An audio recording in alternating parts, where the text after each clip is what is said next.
y en 1859 se desata la guerra. Las tropas de Urquiza triunfan en la batalla de Cepeda. Se firma un tratado de paz y se vuelve a incorporar a Buenos Aires a la Confederación Argentina. Pero los enfrentamientos continúan y en 1861 se libra la batalla de Pavón, en la que los porteños salen vencedores.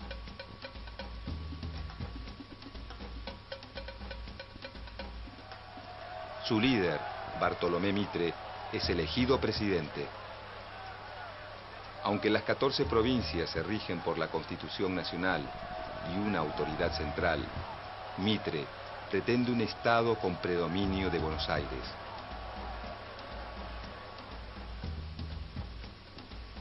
En 1865, el gobierno de Mitre firma el Tratado de Triple Alianza con Brasil y la República Oriental del Uruguay contra Paraguay.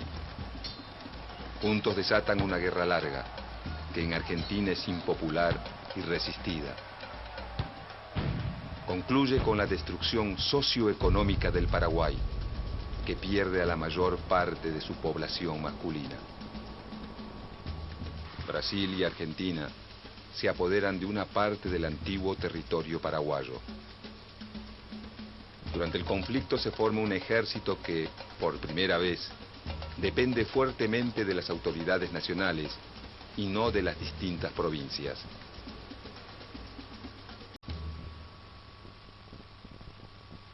Bajo las presidencias de Domingo Faustino Sarmiento y Nicolás Avellaneda, el Estado Nacional afianza su poder sobre los particularismos provinciales, apoyado en un vertiginoso desarrollo económico. En la década de 1880, con el mapa argentino casi idéntico al que conocemos hoy, la existencia de un poder central consolidado, una sola moneda y un solo ejército nacional, se cierra el conflictivo y complejo proceso de construcción del Estado argentino. Pero otros procesos se abren y continúan. Los habitantes de ese Estado van a afrontar la conformación de una nueva sociedad, la aparición de un nuevo sistema político y la afirmación de una economía capitalista que provocarán conflictos, luchas de intereses, acuerdos y distintas alternativas que llenarán la historia argentina siglo XX. El proceso de industrialización que atraviesa Europa a fines del siglo XIX genera oferta de productos manufacturados, demanda de materias primas y excedente de capitales en busca de mejores márgenes de ganancia. Argentina, como otros países que ante la necesidad de mano de obra ofrecen salarios altos, recibe gran cantidad de inmigrantes expulsados de algunas zonas del viejo continente que sufren exceso de población, desocupación y hambrunas. América Latina se reacomoda en el nuevo mercado mundial y Argentina se incorpora como una de las principales productoras de alimentos y materias primas. La reorientación genera un nuevo patrón económico, el modelo agroexportador. Este modelo se basa en la exportación de carnes y granos, producidos a partir de la explotación extensiva de la tierra, que necesita de capitales externos para inversiones, y la incorporación de mano de obra inmigrante. Argentina cuenta con millones de hectáreas incorporadas a la fuerza, como resultado de las campañas de ocupación de los territorios de pueblos y comunidades indígenas.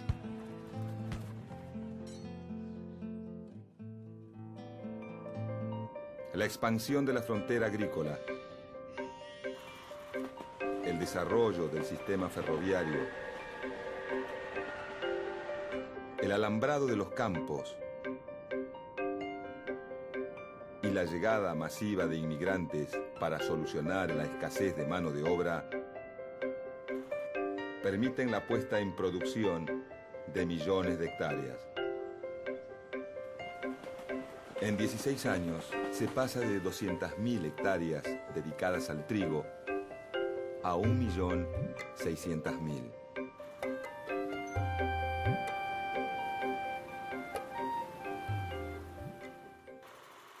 El Estado Nacional emite bonos sobre los que paga intereses mayores a los europeos.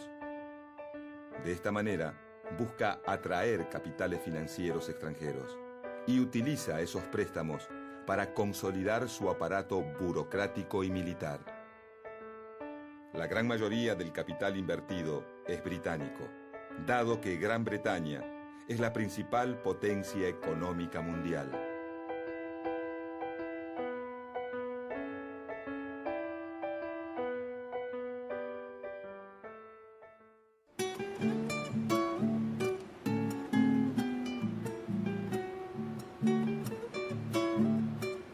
Los capitales ingleses invierten en la construcción de puertos y líneas férreas para favorecer la exportación de productos agropecuarios y la introducción de manufacturas.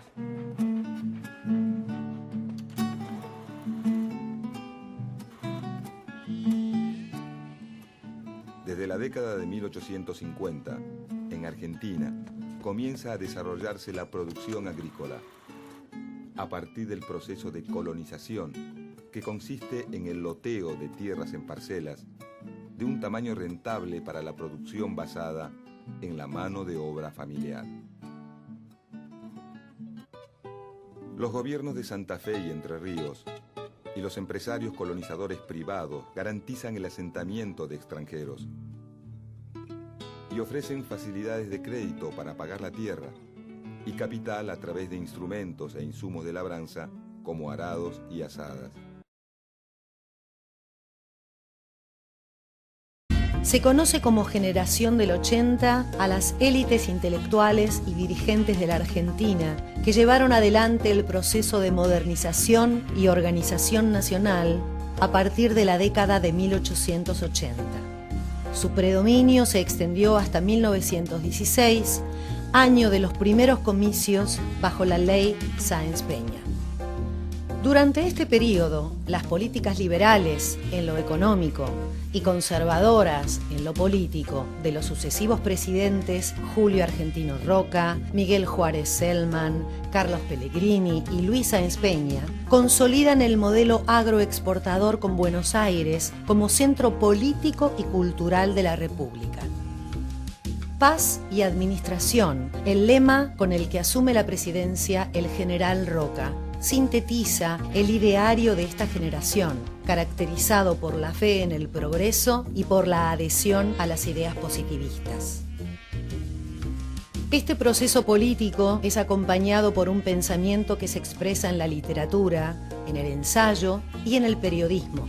Eugenio Cambaceres, Lucio B. Mansilla, Miguel Cané, Julián Martel, Lucio B. López, son quienes más notablemente manifiestan en sus obras las tensiones que atraviesan la consolidación de este modelo económico y los conflictos sociales que empiezan a surgir.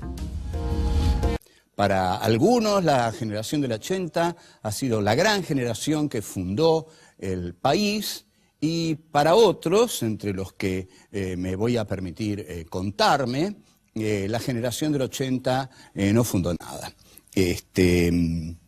Ya vamos a ver por qué, porque todo lo que digo trato de fundamentarlo.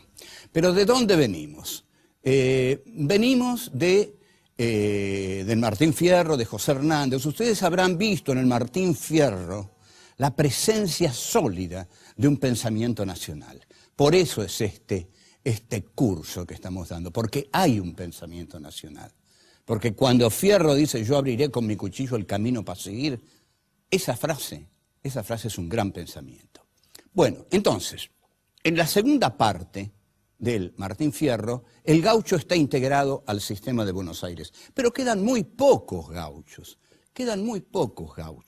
¿Por qué? Porque han sido casi todos ellos exterminados a partir de la derrota del federalismo argentino en Pavón, batalla que Urquiza, según dicen las malas lenguas y las buenas también, se la regaló a Mitre, y a partir de ahí Mitre emprende lo que se llama una guerra de policía, en el interior, termina con el Paraguay, termina con los gauchos del interior mediterráneo, Urquiza con el gauchaje del interior mesopotámico, no hace nada, es un socio menor de Mitre, o sea que el poder se centraliza en Buenos Aires, donde ya nunca dejará de estar centralizado. Este poder que se centraliza en Buenos Aires tiene todavía una tarea por hacer, que es la lucha contra el indio. En este sentido, Julio Argentino Roca, el gran general de la década del 80, emprende la llamada conquista del desierto. ¿Qué es la generación del 80? Bueno, son unos cuantos dandis pertenecientes a las clases altas, cuya educación entre 1863 y 1870 es lo que narra Miguel Cané en ese adorable libro llamado Juvenilia, que todos hemos leído en la escuela, y que narra la educación a manos de Amadeo Jacques de la élite de la generación del 80. La generación del 80 va a tomar como filosofía propia una filosofía europea. Es decir, la filosofía positivista que nace en 1831 con el curso de filosofía positiva de Auguste Comte. ¿Y qué dice la filosofía positivista? Bueno, lo voy a decir contundentemente. El positivismo tiene como tarea fundamental justificar el orden establecido. ¿Por qué? Porque el positivismo es una filosofía que dice, lo que es, es. Lo que es. Los hechos son lo que son y no pueden ser otra cosa. Si lo que es, y si los hechos son lo que son, quiere decir que nada puede cambiar. En consecuencia, la generación del 80 adopta la filosofía positivista, porque cuando una clase social llega a la plenitud de su dominio sobre las otras, congela la historia. Esto es lo que hizo Francis Fukuyama cuando cae el muro. Cuando cae el muro, el neoliberalismo se adueña de la historia, entonces viene Fukuyama y dice, la historia concluyó. Bien, el positivismo es adoptado por la generación del 80 justamente para decir, la historia concluyó, digamos, los gauchos no están más, los negros los mató la fiebre amarilla, murieron en la guerra del Paraguay, a los indios los liquidó Roca, ahora estamos nosotros, la generación del 80, y nuestra filosofía es la filosofía positiva, es decir, la filosofía que postula el progreso, pero no el progreso que transforma y cambia las cosas, sino el progreso dentro de un mismo orden social y económico. No un progreso que cambie estructuras sociales, económicas, no, un progreso que es el progreso de la clase dominante de ese momento.